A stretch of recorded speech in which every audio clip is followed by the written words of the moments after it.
Welcome back to my education channel education Adda. Friend, आज हम करने वाले हैं एक्सरसाइज 2.2। इस एक्सरसाइज 2.2 जो कि न्यू एडिशन है, इसमें दो ही एक्सरसाइज है। एक्सरसाइज 2.1 हम पहले ही कर चुके हैं। अगर अभी तक आपने एक्सरसाइज 2.1 नहीं देखा, पहले आप उसको देख के आइए तो आपको ज़्यादा बेटर ये समझ में आएगा। अब एक्सरसाइज 2.2 में देखते हैं। इसमें भी 10 क्वेश्चन ही है। अब 10 क्वेश्चन को कैसे करना है, चलिए बने रहिए वीडियो के साथ। अब मैं आपको बताने वाला हूँ कैसे करेंगे, ठीक है। अब देखेंगे हम इन एक्सरसाइज किस तरह से बड़ी आसानी से कर लेंगे। पहला पार्ट क्या है, अब मैं देख पा रहा हूँ कि यहाँ पे भी x है, यहाँ पे भी x है। पहले दोनों को हम एक साइड करेंगे, तो x/2 जो कि ये प्लस का है, तो इधर आके क्या हो जाएगा, माइनस का x/3 हो गया। इज इक्वल टू में 1/4 तो था ही था, लेकिन ये उधर जाएगा तो क्या हो जाएगा, प्लस 1/5। ठीक, अब कर दो क्रॉस मल्टीप्लाई। एलसीएम आपके ऊपर है, तो छोटे वैल्यू है तो क्रॉस मल्टीप्लाई करना ज़्यादा आसान पड़ता है। 3 into x 3x, 2 into x 2x, cross multiply कर रहा हूँ। 2 3 जा 6 इज इक्वल टू में 5 बन जा 5, 4 बन जा 4 और डिवाइडेड में 4 5 जा 20। 3x में से अगर 2x चला गया तो बचेगा सिंगल x और divided by 6 is equal to में 5 + 4 होता है 9 डिवाइडेड बाई 20। ठीक है, आई होप आपको समझ में आ रहा होगा। अब मैं देख पा रहा हूँ कि 6 है डिवाइड में, तो कहाँ चला जाएगा, मल्टीप्लाई में। तो 9 इंटू 6 डिवाइडेड बाई 20, इसको कट कर सकते हैं हम। कैसे कट कर पाएंगे बताइए। 2 3 जा 6, 2 10 जा 20, कट हो गया। 9 3 जा कितना होता है 27, और नीचे कितना हो गया 10। तो इस तरह से पहले पार्ट का आंसर आ गया 27/10। अब करेंगे हम नेक्स्ट पार्ट, देखिए बनी रही वीडियो के साथ। इसमें भी n है 3 प्लेसेस पे, 1 2 और 3 प्लेसेस पे, और सभी के नीचे कुछ ना कुछ नंबर है। तो हम क्या कर लेंगे, इनका ले लेंगे एलसीएम। 2 4 और 6 का एलसीएम हो जाएगा आपका सबसे छोटा 12। 2 का टेबल 12 में कितनी बार जाएगा, 6 बार। तो 6 की मल्टीप्लाई करेंगे इसके ऊपर n के साथ, तो क्या बन जाएगा 6n। 4 का टेबल आ जाएगा 12 में 3 टाइम्स, तो 3 की मल्टीप्लाई करेंगे इसके ऊपर 3n के साथ, तो 3 3 जा 9n हो जाएगा। 6 का टेबल पढ़ेंगे 12 में कितनी बार जाएगा 2 टाइम्स, और 2 की मल्टीप्लाई करोगे 5n के साथ, 5 2 जा 10n इज इक्वल टू हो जाएगा 21। अब देखो इस 6n भी पॉजिटिव में है, 10n भी पॉजिटिव में है, तो जो पॉजिटिव वाले उनको पहले जोड़ लो। 6n और 10n कितने हो गए 16, उसमें से 9n को माइनस कर दो। 16 में से अगर 9 माइनस हो गया तो कितना बच जाएगा बताइए मुझे। 16 में से 9 चला जाएगा, कितना बचेगा 8। 16 में से अगर आप 9 को हटा देते हो, हटा दो जरा 9 को, कितना बचेगा। या तो हम ये कर लेते हैं, ये हो जाएगा 3n, तो 7n बच जाएगा। तो ये लिख दो आप 7n और divided by 12 is equal to 21। तो 7n तो बचेगा ना, 7 और 9 हो जाएगा आपका 16। अब 12 है डिवाइड में, तो कहाँ चला जाएगा मल्टीप्लाई में, और ये जो 7 मल्टीप्लाई में है तो कहाँ जाएगा डिवाइड में। 7 3 जा 21, और 3 और 12 की मल्टीप्लाई कर दो, कितना हो जाएगा 12 3 जा 36। तो इस तरह से इसका आंसर आ चुका है 36। ठीक है, अब बढ़ते हैं हम थर्ड और फोर्थ पार्ट की तरफ। इसमें हम सारे पहले वेरिएबल को एक साइड करेंगे। कितनी जगह वेरिएबल ढूंढ लेते हैं, 1 2 3। तो इन सबको एक जगह करो। x माइनस 8x/3 एक जगह हो गया। अभी भी कोई बाकी है जो कि नेगेटिव में, लेकिन इधर आके क्या हो जाएगा प्लस। ठीक है, नॉन एक्स वालों को दूसरी साइड करो। ये तो सेम टू सेम आ गया। अब ये है +7, तो इधर आके क्या बन जाएगा -7। इसके नीचे कोई नंबर नहीं है, अगर किसी नंबर के नीचे नंबर नहीं है तो आप इधर से 1 मान सकते हो। अब देखो यहाँ एक्स के नीचे भी कुछ नहीं, तो मैं 1 मान लेता हूँ। अब 1 3 और 2 का हमें क्या लेना पड़ेगा, एलसीएम। तो 1 3 और 2 का एलसीएम कितना हो सकता है बताइए मुझे। इसका एलसीएम हो जाएगा 6, लेके देखिएगा। 1 का टेबल 6 में 6 बार, तो 6 की मल्टीप्लाई करो x के साथ, क्या बन जाएगा 6x। क्या 3 का टेबल 6 में जा सकता है, जा सकता है। 3 2 जा 2 टाइम्स में गया ना, जितने टाइम्स में जाता है उसकी मल्टीप्लाई करनी पड़ती है। इसके ऊपर कौन है 8, तो 2 8 जा 16x। ऐसे 2 का टेबल 6 में कितनी बार जाता है 3 बार। 3 की मल्टीप्लाई करो 5 से, 3 5 जा 15 is equal to 1 into 17 17 minus 6 7 जा 42 और डिवाइडेड बाई 6 बन जा 6। आई होप आपको समझ में आ गया होगा।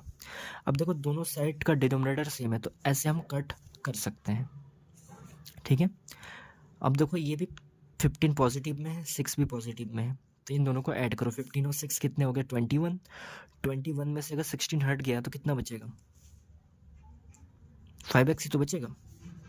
इधर 17 माइनस 42 कितना हो जाएगा, अगर आपने 42 में से अगर 17 को हटा दिया तो ये 5 हो गया 25।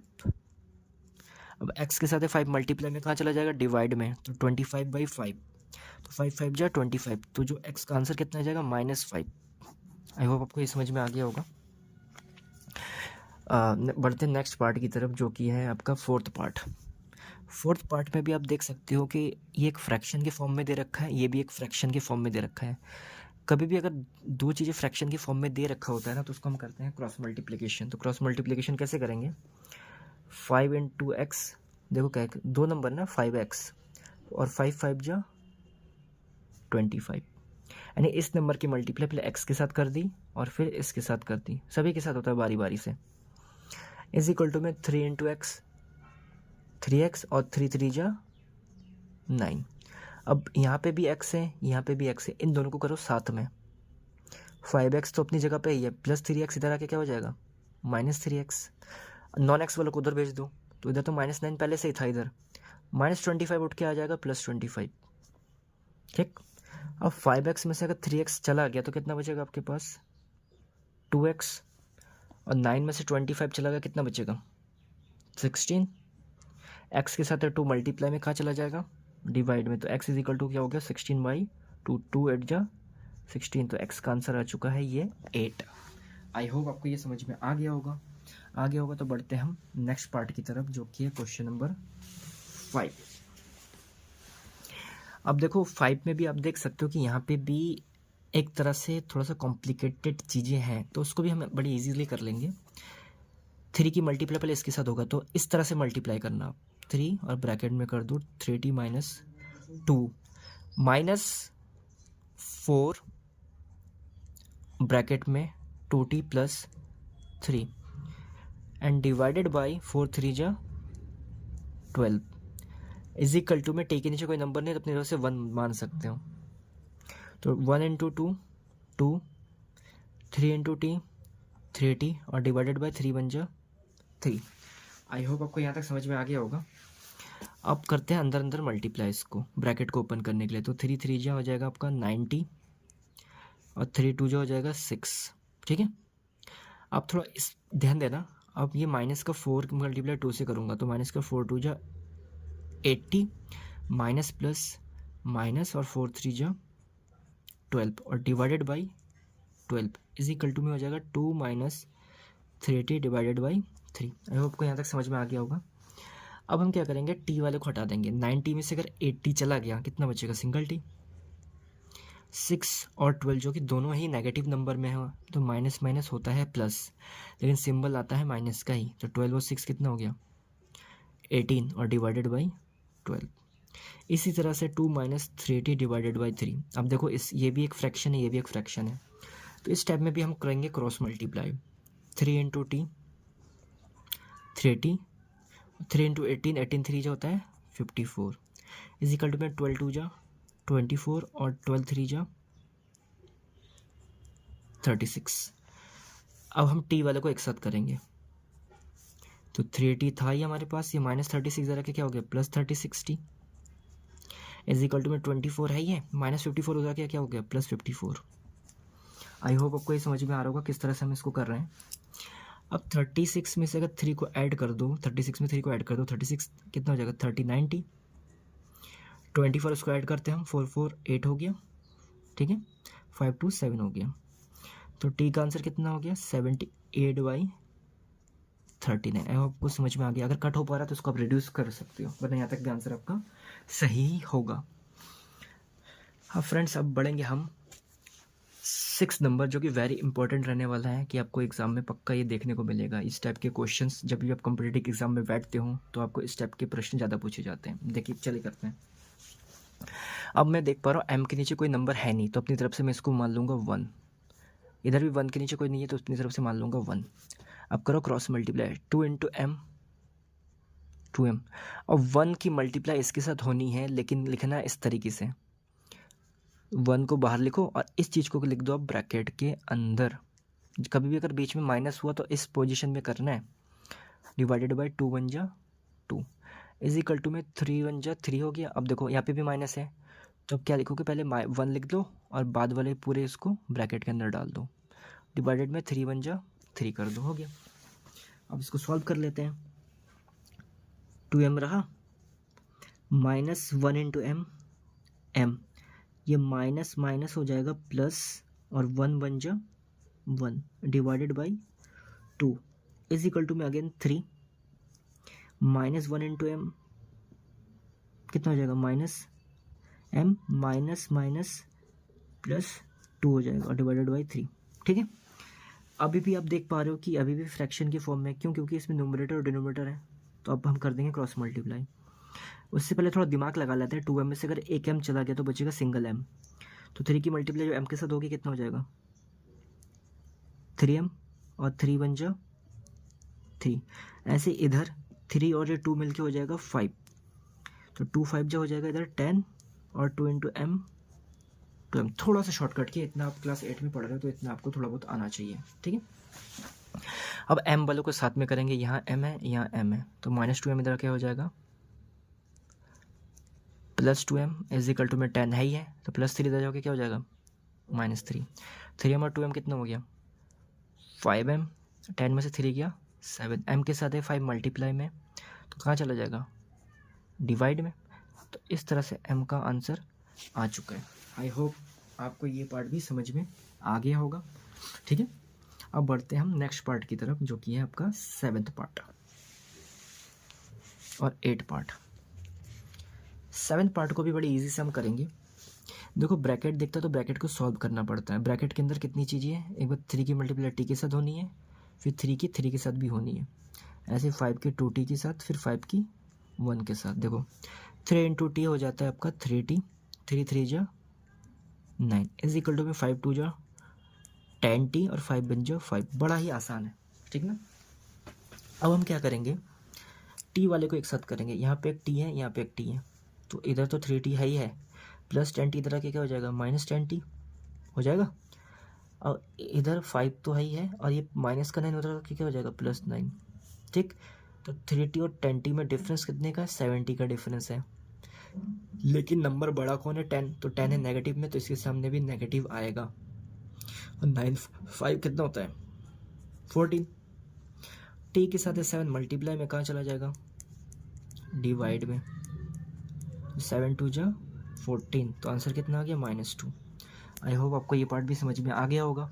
ठीक है, अब बढ़ते हैं नेक्स्ट पार्ट की तरफ, जो कि 8 नंबर। 8 नंबर बहुत ही इंपॉर्टेंट पार्ट रहने वाला है क्योंकि थोड़ा सा इस टाइप के क्वेश्चंस एग्जामिनर या आपके टीचर जो भी आपको पढ़ा रहे होंगे वो इस टाइप के प्रश्न ज़्यादा देते हैं।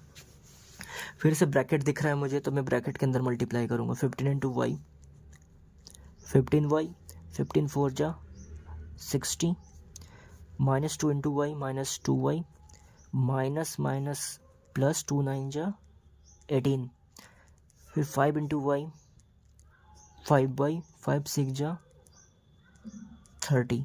इस तरह से हमारा ये आंसर आ चुका है।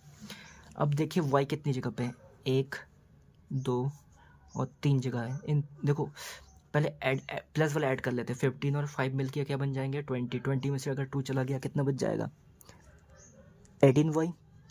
अब नॉन वाई कौन कौन से हैं, एक 60 है, 18 है और 30 है, तो पहले प्लस वाले को ऐड कर लो, 18 और 30 मिलके क्या बनाएंगे, 48। 48 और में से अगर हमने 60 को माइनस कर दिया तो कितना बचेगा, 12, माइनस का 12 बचेगा। अब 18y एज इट इज है, -12 उधर आके क्या हो गया, +12, यही तो है। अब y के साथ 18 है, मल्टीप्लाई में कहाँ जाएगा, डिवाइड में। देखो 6 2 जा 12 और 6 3 जा 18, तो 2/3 इसका आंसर हो गया है। आई होप आपको ये समझ में आ गया होगा, पार्ट बहुत ही ईजी पार्ट था, ठीक है ना।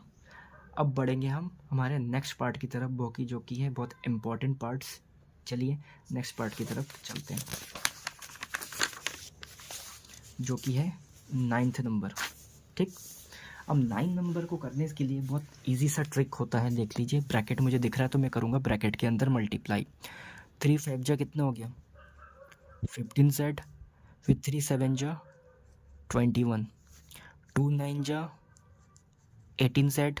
अब देखो ये माइनस की मल्टीप्लाई से होनी तो माइनस माइनस प्लस, 2 11 जा 22, अगेन 4 8 जा 32, 13 4 जा 52, और ये माइनस का 17। इसका मल्टीप्लाई 17 से मत कर देना क्योंकि ब्रैकेट के बाहर है।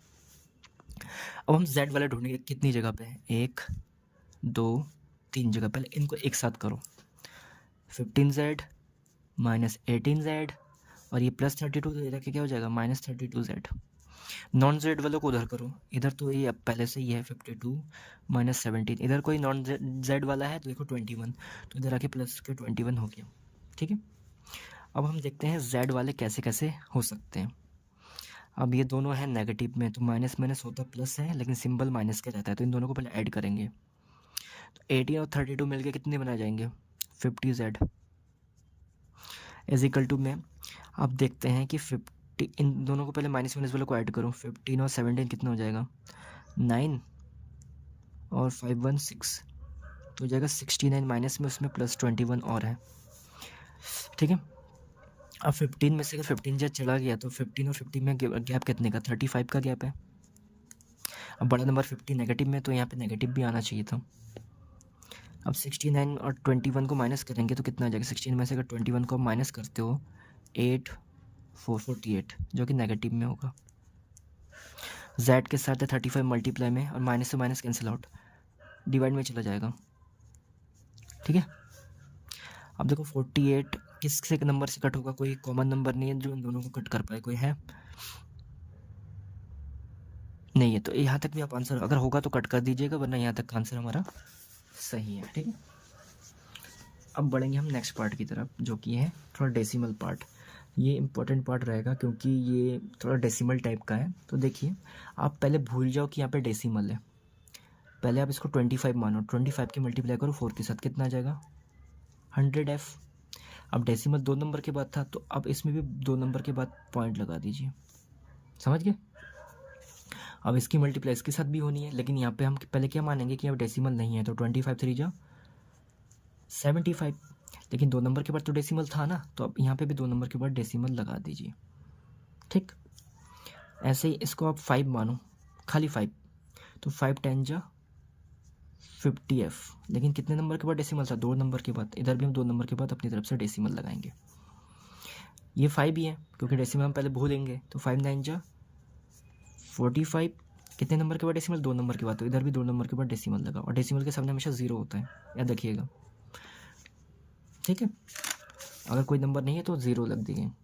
f कहाँ पे है, एक यहाँ पे है एक यहाँ पे, इन दोनों को साथ में करो तो 1.00f, ये प्लस में है तो इधर आके हो जाएगा माइनस का 0.50f। नॉन f को उधर करो, माइनस का 0.45 तो पहले से उधर था ही था, ये प्लस माइनस में तो इधर आके क्या हो गया प्लस 0.75। अब इनको ऐड करेंगे, देखो 1.00 मैंने लिखा, और देखो डेसिमल के नीचे आप डेसिमल लगा दो, डेसिमल की इधर 0 है तो इधर 0, बाद में 50 है तो 50, उनको क्या करना सब्ट्रैक्ट, तो 0 में से गया 0, अब 0 में से 5 नहीं जा सकता, कैरी लोगे तो 10 में से 5 गया तो 5 बचेगा, तो कितना आया इधर 0.50f इधर आया। ठीक है, अब 75 और 45 का अगर गैप देखें आप, कितने का गैप हो सकता है 20 का गैप हो सकता है, 20 या 30 का हो गया 5 50 और 30 का गैप है, तो 0.30 का गैप है। f के साथ ये मल्टीप्लाई में कहाँ चला जाएगा डिवाइड में। अब सेम नंबर के बाद डेसिमल है तो डेसिमल से हम ऐसे डेसिमल कट कर सकते हैं, फिर 10 से 10 कट हो गया तो f इज इक्वल टू कितना आ चुका है ओनली 3/5। आई होप फ्रेंड आपको ये समझ में आ गया होगा किस तरह से हमने इन क्वेश्चनों को किया है। अगर आपको ये वीडियो अच्छा लगा प्लीज़ हमारे चैनल को सब्सक्राइब ज़रूर कीजिए, लाइक कीजिए, कमेंट कीजिए और शेयर ज़्यादा से ज़्यादा शेयर कीजिए ताकि और भी बच्चों को इस बेनिफिट इस वीडियो को मिलते रहें। तो फ्रेंड्स, मैं आपसे ये रिक्वेस्ट करूँगा कि अगर आप इस चैनल में पहली बार विजिट कर रहे हैं, प्लीज़ चैनल को सब्सक्राइब जरूर कर दीजिए, बेल आइकन की घंटी को जरूर दबा दीजिए तब ताकि जब भी मैं कोई नया वीडियो अपलोड करूँ उसका नोटिफिकेशन सबसे पहले आप तक पहुँचे। चलिए मिलते हैं अब नेक्स्ट पार्ट में।